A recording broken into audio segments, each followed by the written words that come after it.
radio. Ensemble, nous avons pris le contrôle. Nous avons pris le contrôle de l'antenne d'RMC. Ça s'appelle Radio Brunet. Une radio libre entre vous et Éric Brunet tous les après-midi. Nous sommes ici par la volonté du peuple et nous n'en sortirons que par la force des baïonnettes. C'est Radio Brunet et c'est tous les jours de 13h à 15h sur RMC. Citoyennes, citoyens, amis contribuables, que vous soyez de gauche, de droite, du centre, de nulle part ou d'ailleurs, vous le savez, cette émission est la vôtre. Alors oui, nous avons décidé, voici quelques jours déjà, avec la toute petite équipe de Radio Brunet sur RMC, de consacrer 2 heures aux journalistes. 2 heures parce que, c'est à la mesure des messages que vous m'avez envoyés. Vous êtes tellement nombreux à souhaiter parler aujourd'hui du pouvoir des médias, de la subjectivité des journalistes, que je me suis dit en 1 heure nous n'aurons pas le temps de dégonfler l'abcès. Donc voilà, ces 2 heures nous sont consacrées. Nous allons débattre avec un certain nombre d'intervenants, de journalistes d'ailleurs qui vont se succéder à mes côtés. Tiens, Grégoire Bizot vient d'arriver, il est rédacteur en chef adjoint à Libération au service France. Bonjour Grégoire. Bonjour. Il y a également Gilles Gattner qui est avec moi. Bonjour Gilles. Bonjour. Vous êtes journaliste à l'Express. Vous avez été pendant 25 ans journaliste à l'Express. Et alors, si vous êtes là, c'est que vous publiez « Les journalistes ne devraient pas dire ça » aux éditions L'Artilleur.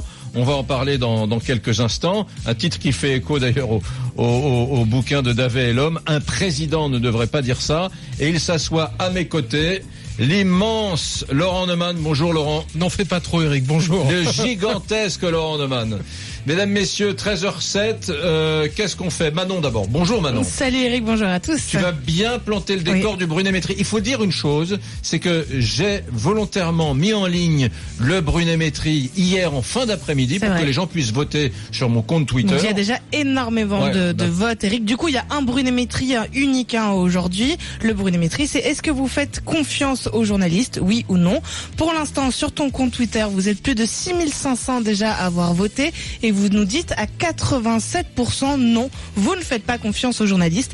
Alors, pour voter, je rappelle, c'est très simple, ça se passe sur rmc.fr, sur les réseaux sociaux et vous envoyez oui ou non par SMS au 61071. Donc oui ou non au 61071, 87% c'est pas rien. Alors bien sûr, dans cette émission, il y a toujours des gens qui ont un petit peu comme moi un fond râleur, des regimbeurs, des ralocheurs, des chafouins. Mais là, 87%, à mon avis, ça traduit un certain malaise. Alors, bien évidemment, au cœur de ce sujet, l'actualité et le traitement qui, selon certains d'entre vous, le traitement qui a été accordé par la presse à François Fillon, qui est au cœur de la grande râlerie. L'affaire Pénélope Fillon. L'affaire Pénélope Fillon. Pénélope Fillon. Pénélope Fillon. Pénélope Fillon. Pénélope Fillon. Pénélope Fillon. Je vois que la séquence des boules puantes est ouverte. François Fillon avait tout prévu, sauf ceci. La bombe. La bombe. Une enquête explosive du Canard enchaîné. Pénélope Fillon est soupçonnée d'avoir touché en 8 ans 500 000 euros d'argent public comme assistante du député Fillon. Je suis scandalisé par le mépris et par la misogynie de cet article. Est-ce que c'est vrai, monsieur Fillon? Vous ne voulez pas nous expliquer, monsieur Fillon? Monsieur Fillon, il y a le parquet financier qui ouvre une enquête. Qu'est-ce que ça vous inspire? Alors, je suis sur le côté. Là, la presse se fait tout simplement éjecter. Voilà, allez, on va commencer tout de suite, mon Rémi. Je vais tout de suite passer la parole à un 32-16. C'est Jack qui m'appelle des Alpes-Maritimes. Mon cher Jack, bonjour. Bonjour Eric, ravi de t'avoir au téléphone. J'apprécie beaucoup ton émission et je suis content que tu me prennes. D'emblée, d'autorité. D'emblée, voilà. Lourde responsabilité pour toi, camarade. Alors, d'abord, comment votes-tu lorsque je pose la question fais-tu confiance aux journalistes? À une majorité des médias, non. Pas du tout confiance. Pour quelle raison? Alors, je précise tout de suite que je suis un électeur de droite, comme ça les choses sont claires. Je trouve que la campagne actuelle des médias prouve que les médias ne sont pas équitables du tout. On voit bien qu'ils s'acharnent actuellement contre François Fillon, alors même qu'au lendemain de la primaire, il était largement favori pour gagner la présidentielle. C'est donc l'homme à abattre. Ouais. Tout est fait pour favoriser la gauche. Je considère que c'est un véritable hold-up antidémocratique. Je te pose une question, tu es journaliste, pas forcément au Canard enchaîné, tu es journaliste, tu as connaissance des faits qui sont reprochés à François Fillon depuis quelques semaines. Tu refuses d'enquêter? Non, j'enquête, bien sûr. Mais j'enquêterai aussi sur les frais de bouche de M. Macron quand il était ministre, sur sa déclaration de patrimoine qui pose bien des questions, sur l'absence de transparence du marché relatif au congrès de Las Vegas. Or, ça n'a pas l'air d'intéresser beaucoup cette presse qui est par ailleurs si moralisatrice. Ah, ça là, tu m'intéresses, tu vois. Là, c'est un peu étayé. Dénoncer les éventuels dérapages de Monsieur Fillon, mais pas des autres. Alors, attends, juste, Jack, je te garde. Tu restes au chaud, mon Jack, tu restes au chaud, parce que tu m'as l'air un peu construit et constitué. Donc, quand on en tient un comme ça, on le garde. Jack, absolument.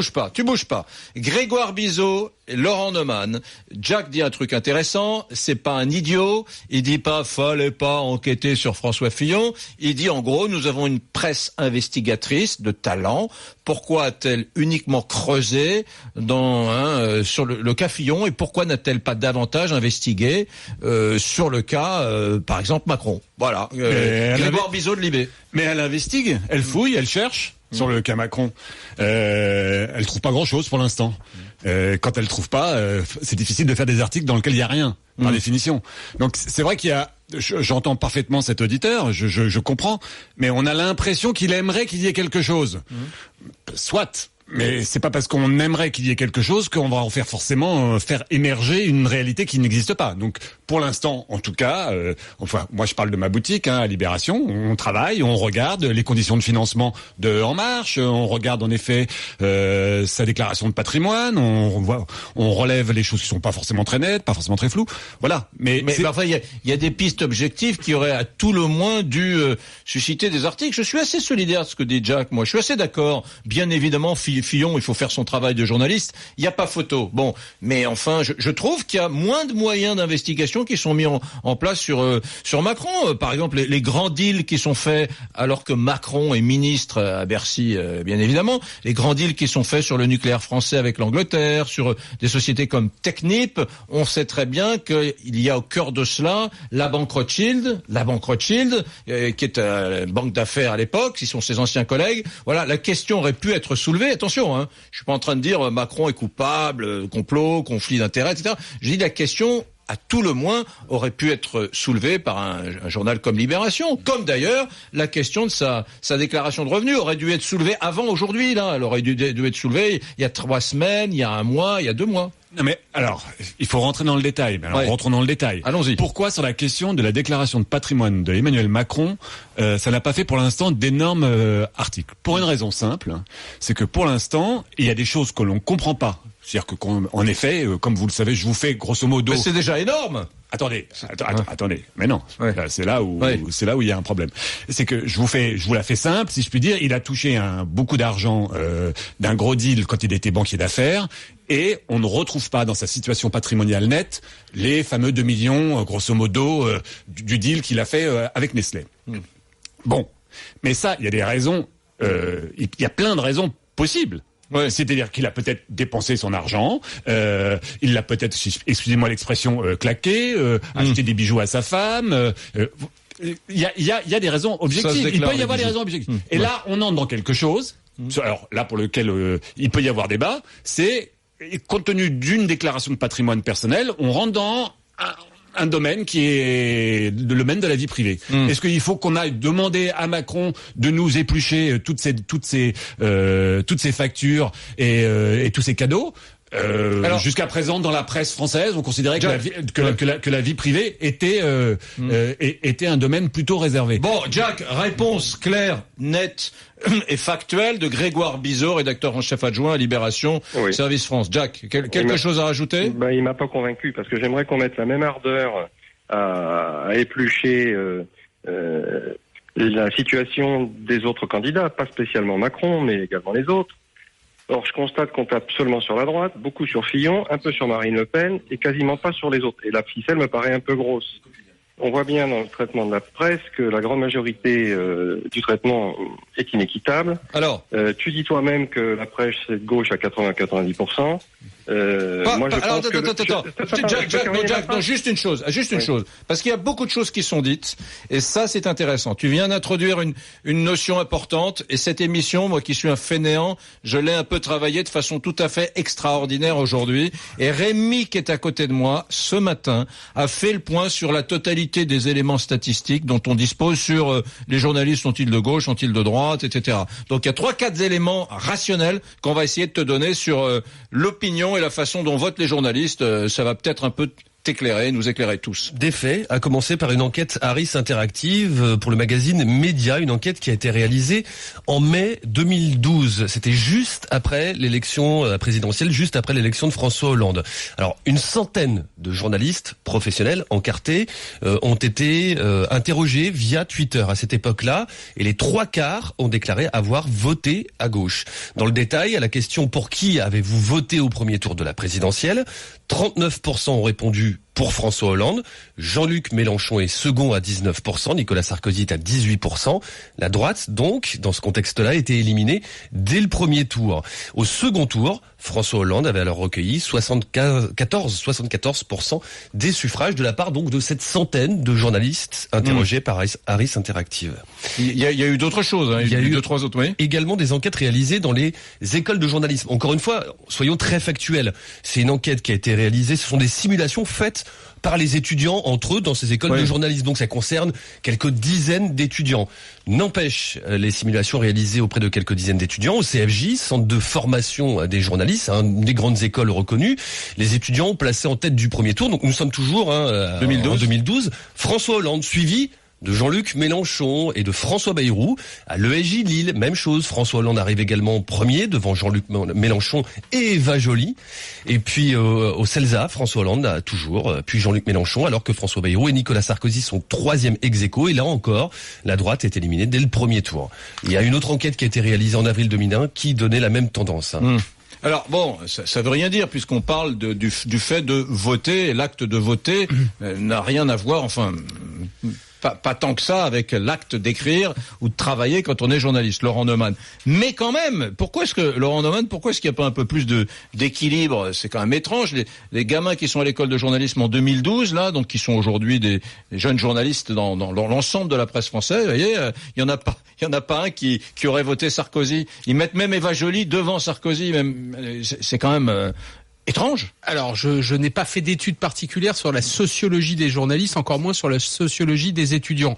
Mais je prends ces enquêtes pour argent comptant, et dans une vie antérieure, il se trouve que j'ai eu la chance de diriger la rédaction d'un journal. Nous avions fait, nous aussi, une enquête, c'était il y a une dizaine d'années de cela. Je me trompe pas, c'est l'enquête d'avril 2001. Voilà. Marianne, un sondage réalisé par l'Institut SCP. Donc c'était dans la perspective de la présidentielle de 2002 qui arrivait un an plus tard. Et à cette époque-là, donc vous aviez interrogé 130 journalistes. Absolument. Lionel Jospin arrivé en tête du premier tour à 32%. Ma mère était à 13%. Jean-Pierre Chevènement à 8%. Je continue, c'est intéressant. Arlette Aguillet à 5%. Robert Hue à 5%. Et Jacques Chirac à 4%. Alain Madelin à 1%, tout comme François Bayrou, et Jean-Marie Le Pen ne recueillait aucune intention de vote. On est en 2002, finalement, on faut s'en souvenir, mais Jospin est éliminé dès le premier tour. On se souvient du scénario de la présidentielle juste après. Alors, néanmoins, il me semble que ce ne sont pas ces chiffres-là qui sont les plus importants. Ce qui est le plus important, et qui alimente d'ailleurs la critique des médias, c'est le sentiment qu'ont les lecteurs, les auditeurs, les téléspectateurs, que la petite musique qu'ils entendent sur les médias est au fond une sorte de caisse de résonance d'une forme de pensée unique. Voilà. Je vais prendre deux exemples. Au moment du référendum de 2005, l'ensemble des médias, ou quasiment, appellent à voter pour le oui. À l'arrivée, c'est le non qui l'emporte. Récemment, la plupart des voix que l'on entendait sur les médias étaient plutôt contre le Brexit, et à l'arrivée en Angleterre, c'est le Brexit qui l'emporte. De la même manière, ils étaient majoritairement contre l'élection de Trump, et puis il se trouve que c'est Trump qui l'emporte. Et donc cet unanimisme-là, peu importe d'ailleurs qu'il soit de droite, de gauche, c'est pas le sujet. Cet unanimisme peut donner l'impression effectivement qu'il y a une tendance dominante dans les médias, et la nouveauté, c'est pas la critique des médias aujourd'hui. La critique des médias, dans les années 30, elle existait. Je me souviens que De Gaulle, j'ai retrouvé la phrase, parlait de la coalition hostile des stylographes.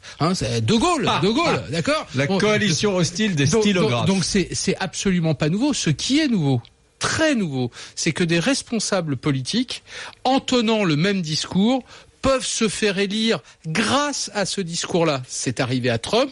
Dans un tout autre domaine, c'est arrivé au parti de Beppe Grillo, le mouvement 5 étoiles, en Italie, à des élections locales. Ça veut dire que désormais, ce discours-là est audible et il y a de la part des auditeurs, des téléspectateurs, l'idée, plus exactement, que le vrai pouvoir ne se trouve plus forcément à l'Élysée, à Matignon, à l'Assemblée, mais peut-être dans les salles de rédaction, et que c'est ce pouvoir-là qu'il faut renverser. Et donc, d'une certaine manière, quand unanimement les journalistes soutiennent un certain nombre de thèses, il y a la volonté de dire exactement le contraire dans les urnes. Ça, c'est nouveau. La critique des médias, elle n'est pas nouvelle. Ça fait des années, des siècles que ça dure.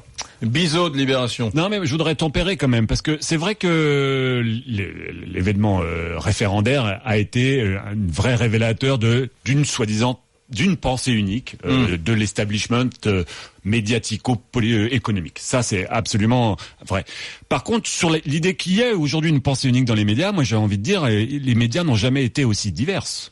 Alors là, je prendrais le contre-pied inverse. Aujourd'hui, il y a quand même des voix de droite conservatrices, réactionnaires, qui ont accès aux mass médias. Nous avons sur les réseaux sociaux un éclatement de l'offre absolument sidérant et totalement... et aujourd'hui, vous pouvez, si vous aimez les informations complotistes, vous avez tout ce qu'il faut sur Internet. Vous pouvez... Donc, je crois qu'aujourd'hui, paradoxalement... Vous avez juste une chose. Non, insiste, je vous repasse le micro tout de suite. Vous avez raison. Effectivement, il y a 20 ans, il n'y avait pas Zemmour. Il n'y avait pas Natacha Polony. Et dans une moindre mesure, il n'y avait pas Brunet, on est d'accord. Sauf que, ce que reprochent apparemment les gens en médias, c'est que dans les grands médias mainstream, le journal de 20 heures, les grands journaux quotidiens, les médias qui les informent localement, c'est-à-dire les radios libres, la presse quotidienne régionale, bref, en dehors des petits éditorialistes qui font leur boulot dans leur coin, parce que éditorialiste c'est un métier à part, on fait pas un travail d'information. Moi je fais pas un travail d'information. Bon. En dehors de cela, de ce petit pourcent de journalistes qui donnent son opinion, et à l'intérieur desquels vous avez raison, il y a des types de droite, il y a des types de gauche, il y a des complotistes, eh bien l'information dominante mainstream, elle est quand même... Elle est toujours sur la même partition, la même ritournelle.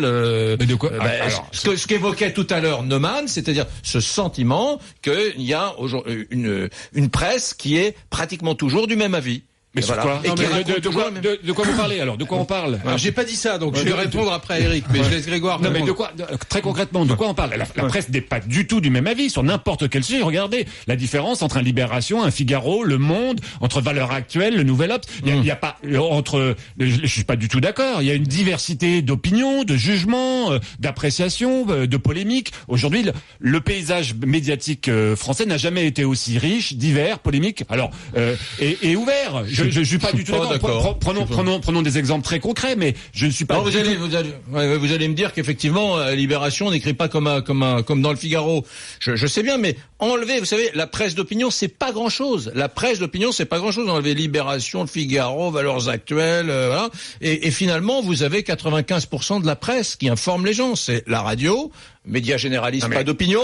C'est la télévision, médias généralistes, pas d'opinion. La presse quotidienne régionale, médias généralistes, pas d'opinion. Donc la réalité, ce sont des gens qui, eux, racontent l'histoire avec la même orientation, comment pourrais-je dire, de centre-gauche, bien convenable, bien poli. Et c'est les discours qu'on entend tout le temps. Oh là là, monsieur Raffarin, vous avez eu tort de faire siffler les journalistes. Tiens, voilà, typiquement, tout le monde s'est accordé sur l'idée que Raffarin, dans son meeting, avait franchi la ligne rouge en faisant siffler les gens. Alors ça, pourquoi Moi, j'adorerais siffler avec les gens contre les journalistes. Où est le problème? Avec l'exemple Raffarin, tu changes volontairement de débat. Là, on change de sujet. Et c'est un vrai sujet.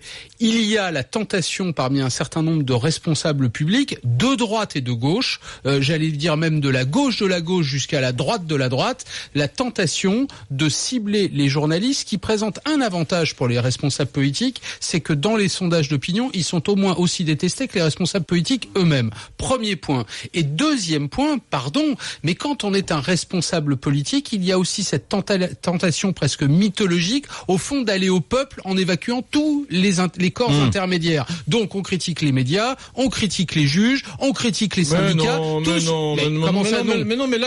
Mais là, tu te mets dans une espèce de. Non, je constate. Je constate à la faveur. Pourquoi on fait ce débat aujourd'hui? Parce qu'il y a les affaires Fillon. Quand Hubert supprime les intermédiaires, c'est bien, c'est moderne, c'est macronien. C'est toi qui le dis. Mais voilà. Mais en revanche, là, vraiment, tout à fait contestable. Je vais aller au bout, Eric. Inélégant. Je vais aller au bout, Eric. Les journalistes, car c'est un acte antidémocratique. Eric, pourquoi on est réunis aujourd'hui devant ces micros pour parler de ce sujet-là? Parce qu'il y a les affaires Fillon, parce qu'il y a les affaires Le Pen. Pardonne-moi. Or, dans le cadre de ces deux affaires, je note qu'il y a des responsables publics qui critiquent et les journalistes et les juges. Mais on critique les notaires, on critique les médecins, on critique les syndicalistes, on critique les politiques. On a le droit de critiquer tout le monde. En démocratie, ça s'appelle la liberté d'expression. C'est éblouissant, c'est magnifique. Je pourrais en pleurer tellement c'est beau. Alors pourquoi pas les journalistes? J'entends ce que tu dis. Si ma mémoire est bonne, on a quasiment eu le même débat ce matin. Ouais. Néanmoins, je considère par exemple que quand on est un responsable public demain garant des institutions,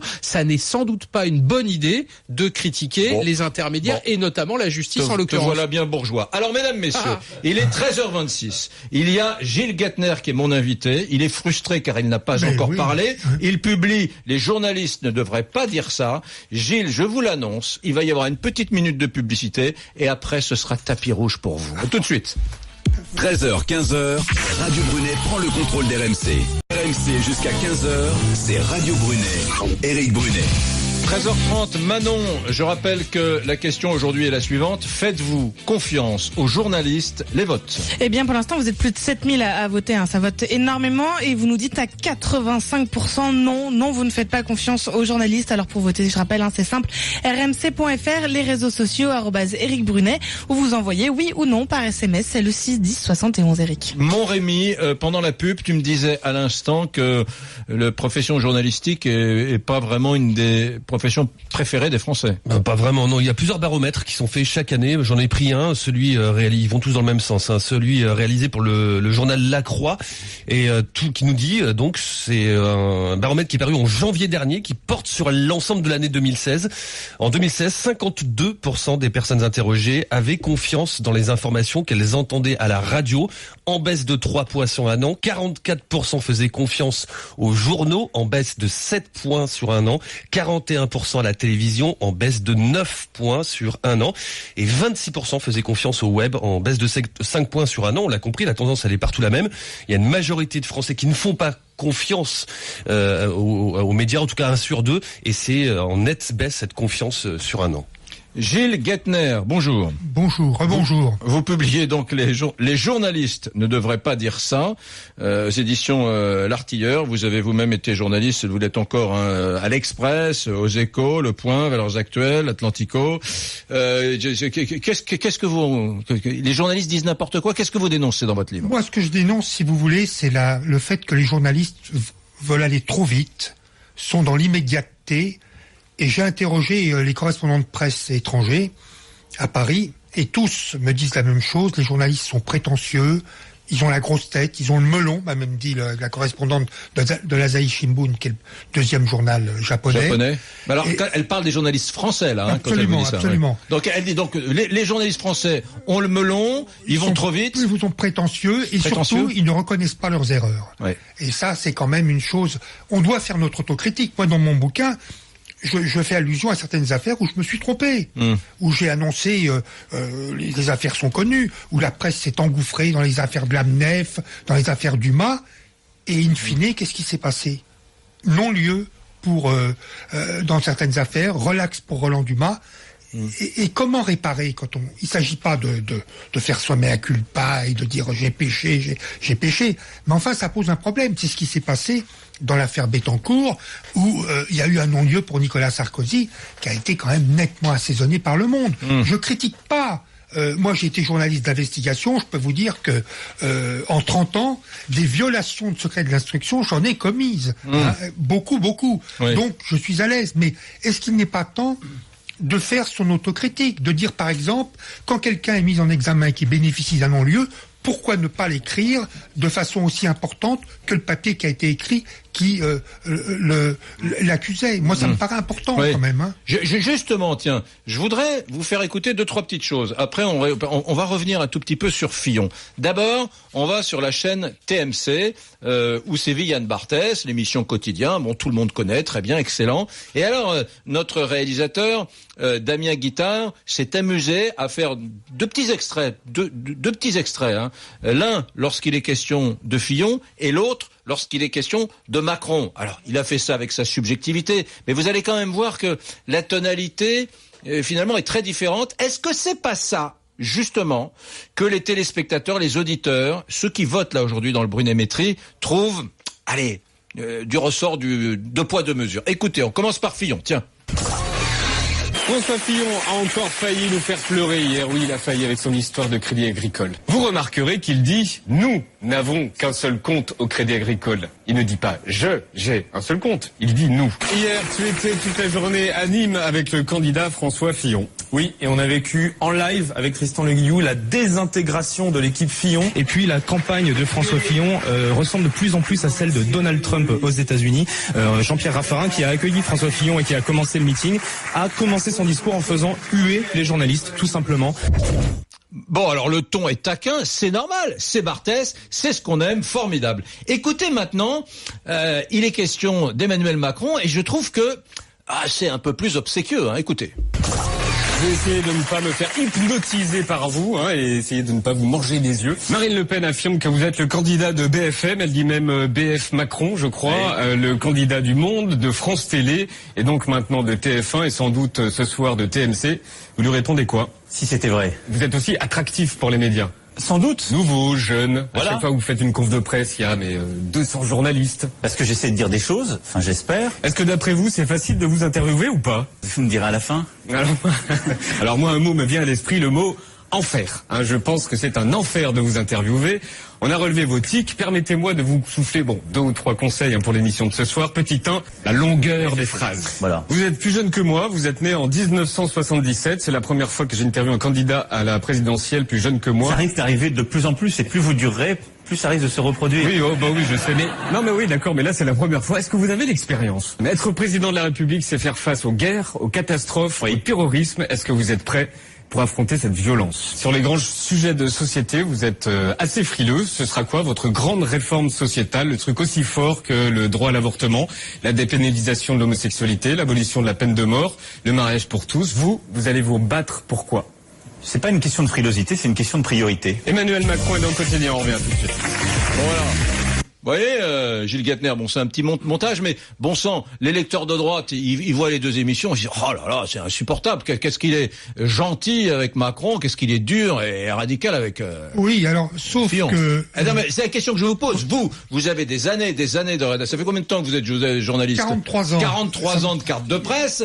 Est-ce qu'il n'y a pas un tropisme? Est-ce qu'il n'y a pas une maladie de la presse française? On l'a vu tout à l'heure. Franchement, on peut pas laisser ça comme ça passer. On a vu aujourd'hui comment votaient les journalistes. Enfin, franchement, quand dans une élection présidentielle, on a candidat numéro 1 des journalistes, Hollande, numéro 2, Mélenchon, numéro 3, Eva Joly, et puis que le nom de Sarkozy n'est même pas évoqué, on se dit quand même, quel décalage avec le pays réel, quand même. Alors, soyons patients, comme vous le savez, l'inspection générale des finances a demandé à ce que le parquet national financier soit saisi. De l'affaire de Las Vegas. Ah oui, de Las Vegas et de Macron, oui. Et donc, on va voir.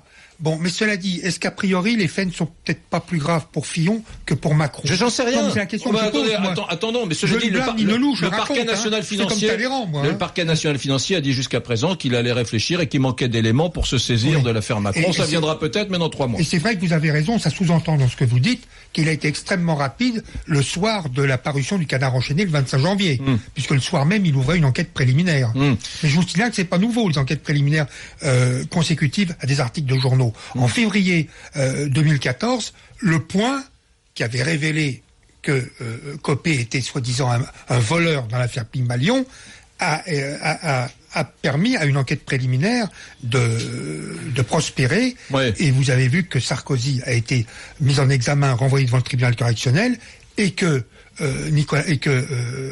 Jean-François Copé, lui, a bénéficié de rien du tout. C'est très important, ça, à mon avis. Hein. Oui, qu'est-ce qui est très important, c'est que suite à des articles de presse, la justice s'autosaisit. Absolument. Ouais, voilà. Et que parfois elle ne saisit pas. Sauf qu'elle s'est pas autosaisie encore pour Macron, mais qu'elle s'est autosaisie pour François Fillon. Mais vous avez raison de dire que ce ne sont pas forcément les mêmes affaires, même pas du tout les mêmes affaires. Alors, je vous pose une autre question qui est intéressante. Que sont devenues des affaires où des personnalités proches du PS sont mises en cause, par exemple l'affaire Kader Arif. Mais ne me parlez pas de ça, j'ai un dossier là, il est là, tenez, je vais vous le montrer, tenez, regardez là, voilà, vous voyez, il est là, donc, parce que ça c'est mon drame personnel. Tous les Français connaissent l'affaire Big Malion, bon, on en a parlé. Personne ne parle de l'affaire Kader Arif. Personne ne parle de l'affaire que j'ai révélé dans Atlantique au jour. Que vous avez révélé, AWF Musique, personne ne connaît le nom, qui est le petit Big Malion du Parti Socialiste. Petite affaire, hein, et ça fait 2 ans qu'elle est à l'instruction. Bon, il ne se passe rien. Grégoire Bizot, tiens voilà, Grégoire Bizot, de Libération. Voilà, très bonne sortie de Gilles Guethner. Finalement, ça c'est intéressant parce que cette affaire AWF Musique, c'est le tout petit, allez, on va dire le petit Big Malion. Bon, quand même,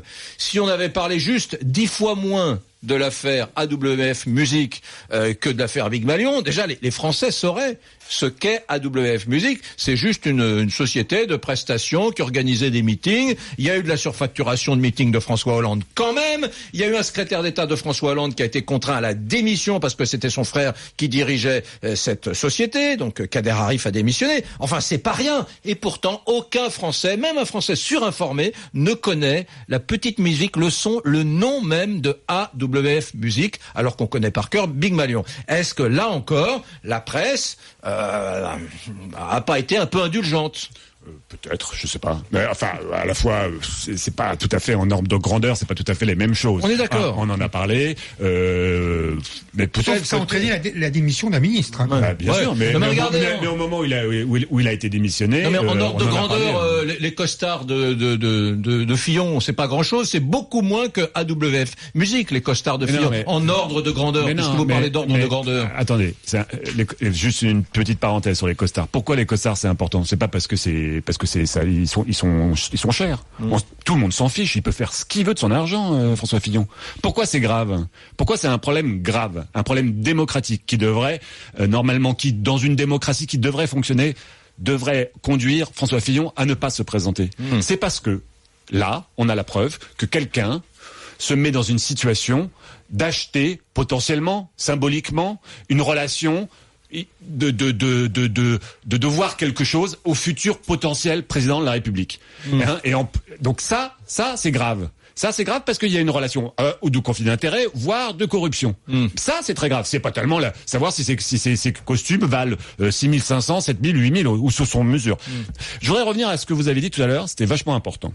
En effet, vous avez tout à fait raison, et là je partage totalement votre indignation sur mais pour quelle bonne raison les journalistes seraient la seule profession en France qui ne pourrait pas être critiquée. Absolument, surtout que je reprends parfaitement les critiques de Gilles, c'est une profession qui doit être critiquée parce qu'elle est critiquable, pour plein de raisons.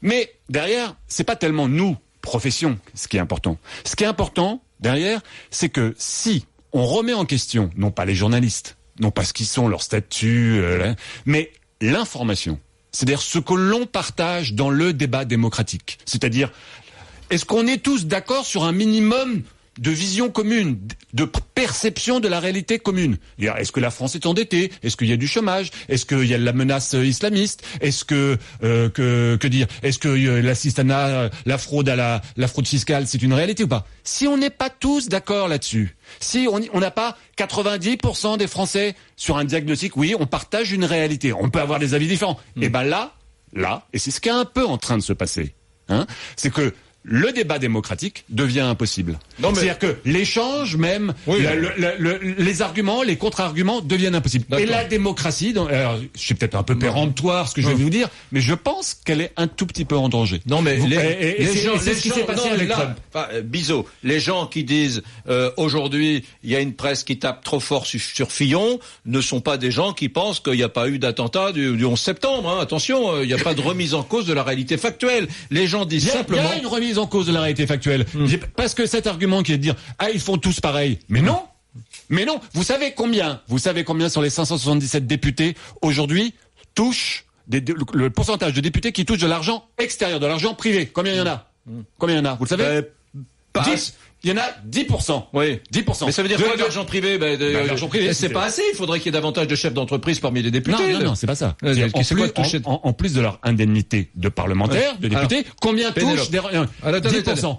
Donc non, c'est pas vrai. L'écrasante majorité aujourd'hui des députés se contentent de leurs indemnités parlementaires. Pénélope est au téléphone. Elle a fait le 32-16, ma chère Pénélope. Bonjour. Oui, bonjour. Bonjour. Alors vous appelez Pénélope et vous allez défendre François Fillon. Vous êtes épatante. Et je vais voter Fillon et je suis fière de voter Fillon. Il n'y a aucun problème. Sauf que... vous avez entendu Bizot de Libération à l'instant, là? Non, parce que ça coupait, ça passait pas très bien. Bon, d'accord. Mais en fait, c'est la censure. C'est la censure, ouais. Non, mais ce que je voulais vous dire, c'est que, bon, c'est vrai, grâce à vous, déjà, on peut s'exprimer, et heureusement, merci beaucoup. Vous êtes une des rares radios à pouvoir le faire. Que les réseaux sociaux, heureusement qu'il y a les réseaux sociaux, mais aujourd'hui, comment vous dire, il y a un écœurement, mais vraiment, des journalistes, c'est de l'acharnement sur Fillon. Bon, Fillon, peut-être d'autres aussi, mais c'est vrai que moi, je suis écœurée, et je suis pas la seule. Macron n'en entend quasiment pas parler, c'est quasiment étouffé. Et il y aurait des choses à dire, Servier, Las Vegas, j'en passe, c'est des meilleurs, mais ça passe pas dans les médias. Non, ça, surtout pas, c'est pas du politiquement correct. Mais alors, Fillon, on y va, on lui taille un costard toute la journée. Étrangement, pour ses élections avec Strauss-Kahn. Bon, c'est vrai que Strauss-Kahn, il aurait dû être président, mais bon, manque de bol, voilà, il est ressorti avec des menottes. Mais lui, c'est pareil, Fillon, les médias ne veulent pas, c'est pas possible, ça ne passe pas. Mais Pénélope... Quand j'entends hier sur Europe 1, Narpas interviewer Fillon, non mais attendez, mais il se prend pour qui? Mais il se prend pour qui Oui, mais alors attendez, Pénélope, je vous entends mal. Il fait son salaire lui aussi, il est choqué, outré, des costards, etc. Peu importe, en France, on n'a plus le droit de gagner d'argent. Ça c'est clair, on a bien compris. On roule avec une belle bagnole, on se fait huer et siffler. Ça, merci les médias aussi. Ils ont travaillé dans ce sens. Non mais c'est scandaleux, Mais Pénélope, on a une image, mais lamentable.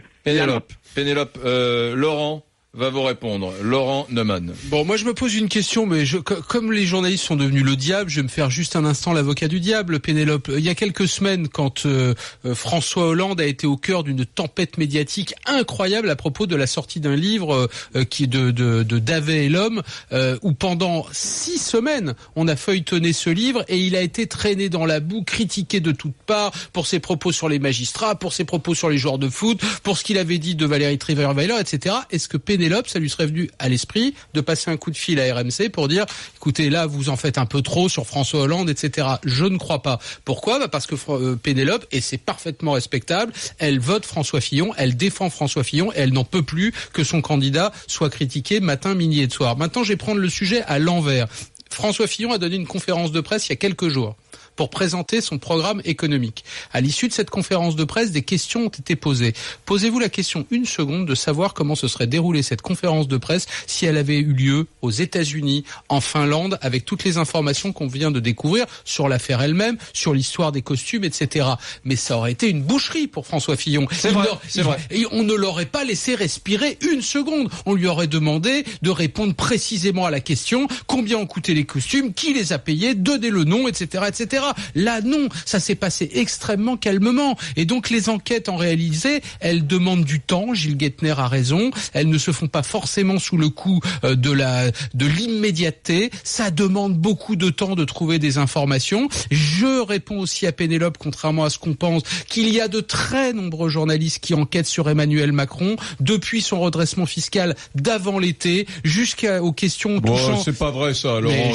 Qui Ah bah non, je vais pas te donner des noms là. Mais je te rappelle qu'il y a quelques jours, Emmanuel Macron a même dû être obligé de démentir toutes les rumeurs qui couraient dans toutes les rédactions à propos de sa vie privée, qu'il y a une enquête, Gilles Guethner vient de le dire, ouverte à propos de Las Vegas, qu'il y a une plainte qui vient d'être déposée à la haute autorité à propos de sa déclaration de patrimoine, plainte qui va être instruite évidemment, et tous les journalistes en parleront s'il y a quelque chose. Oui, voilà, il se trouve qu'il y a eu une affaire Fillon qui le 24 janvier a explosé explosé dans le Canard enchaîné, que c'est une affaire à tiroir, qu'elle est très importante. Les journalistes ne détiennent pas la vérité. La vérité judiciaire, elle sera dite malheureusement dans 2 ans, dans 3 ans, dans 4 ans. Et peut-être qu'un jour on découvrira qu'il était coupable. Peut-être qu'on découvrira, et ce serait d'une injustice terrible, qu'il était parfaitement innocent.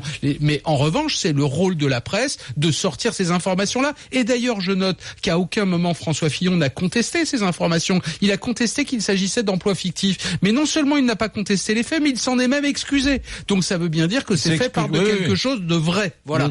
Après, la vérité judiciaire, ça prend beaucoup plus de temps encore que le travail des journalistes. Oui, entièrement d'accord avec toi. Et d'une certaine façon, tu ne déments pas vraiment ce que dit Pénélope, puisque Pénélope dit, elle parle encore une fois, de la façon dont les journalistes abordent l'affaire Fillon, la façon qu'ils ont de marteler cette affaire, et la façon également qu'ils ont peut-être de s'intéresser un peu moins aux autres candidats. J'ajoute, Eric, si tu me permets cette remarque désagréable, imaginons un monde sans médias, un monde où les candidats à l'élection présidentielle n'auraient que leurs propres médias, leur chaîne YouTube, leur site internet, etc. Allez y jeter un coup d'œil. C'est la propagande soviétique dans sa plus pure acception. Il n'y a aucun esprit critique. Les médias sont là, avec leurs défauts, il y en a plein. Grégoire Bizot a raison. Les journalistes méritent d'être critiqués tous les jours, matin, midi et soir, mais là, comme tu les tout le défends, monde. là, tu les défends. Mais là, non, tu les je les défends pas. Je t'assure qu'aujourd'hui, tu écoutes certaines radios, tu regardes certaines télévisions. Franchement, la dimension critique des médias, elle t'échappe. Et qu'est-ce qu'on fait là? Là, oui, qu'est-ce qu'on fait là, c'est un espace démocratique. Tu vois, je suis venu à ton micro pour débattre avec toi, une fois de plus. Très bien. Où est-ce qu'il y a encore donne-moi, lors de ces dernières semaines, les émissions qu'il y a pu y avoir sur les journalistes. Et émissions au cours desquelles on a pu exercer un regard critique. Et c'est pour ça qu'on est là, Eric. Oui, c'est pour ça qu'on est avec toi. Il y en a pas. Voilà, il y en a pas. Bon, il est 13h50, mesdames, messieurs. Dans un instant, comme tous les jours, nous allons à l'étranger. Nous irons à Cologne retrouver Flore. C'est le français de l'étranger. Et on reprend cet échange dans quelques instants, mesdames, messieurs. Vous continuez à voter. Faites-vous confiance aux journalistes, Manon? Eh bien, ça n'a pas bougé. Continuez de voter. C'était toujours 85%. Non, vous ne faites pas confiance aux journalistes pour le moment.